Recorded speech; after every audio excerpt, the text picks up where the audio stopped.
All right, parents, I want to explain to you guys a little bit about primitive reflexes because there's a lot of misconceptions out there. Like, for example, that you need to do these exercises 1,000,000 times to get rid of these reflexes. And in all actuality, that's typically not the case. And I'm going to explain to you why and show you why. So we have primitive reflexes here to do primitive reflexes.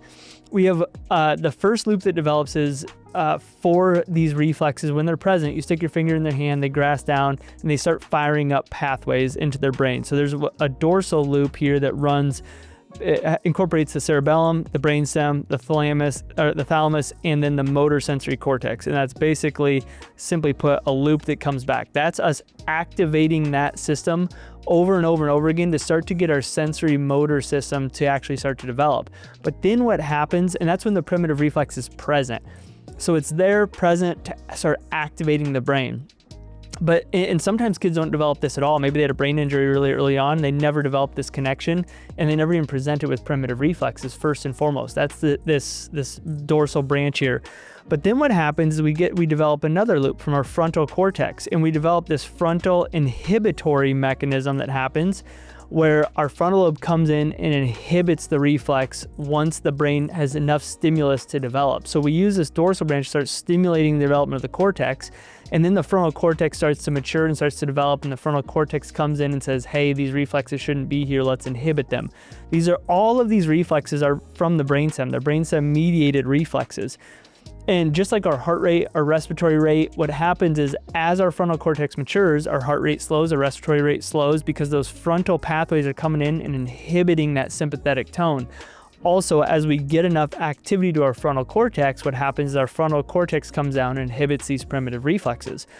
Well, if these reflexes never develop appropriately in the first place, we don't develop this posterior branch here. If we don't inhibit the reflexes, what that means is this frontal cortex isn't functioning appropriately and inhibiting those. Okay, so now it's, well, how do we get rid of them quickly? Well, what's the reason for their frontal cortex not functioning well? Maybe they never had enough stimulus. That's definitely a thing that can happen. But maybe their brain's just too inflamed. Maybe they had an injury. Maybe they don't have enough energy. And that's usually the biggest things that we see is they don't have enough energy, their brain's too inflamed, or maybe other systems that feed into that frontal cortex aren't developed. Like their muscle tone isn't developed, which feeds into that frontal cortex. Their vestibular system isn't developed. Their eye tracking centers aren't developed, and they're not feeding into that. So we can just specifically go in and activate these weak areas of the brain, whether it's the cerebellum, maybe it's the basal ganglion thalamus, maybe it's the brainstem that needs activated, maybe it's the frontal cortex that needs activated. We can go in and start firing up those systems. And what you'll see very quickly is that the frontal lobe has more input, it has more appropriate input, and can start inhibiting these reflexes. Now that opens up more complex movements. And the more complex the movements get, the more and more activity we constantly get to this frontal lobe. The better the balance gets, the more and more activity we get to the frontal lobe. And as we get more and more activity to the frontal lobe in everyday life through movement, that continually inhibits them more appropriately, so they're not coming back nearly as often or at all.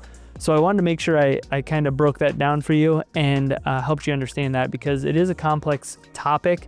And it's not as easy as let's just do a whole bunch of exercises, because sometimes that's not the solution. Hope that helps. God bless.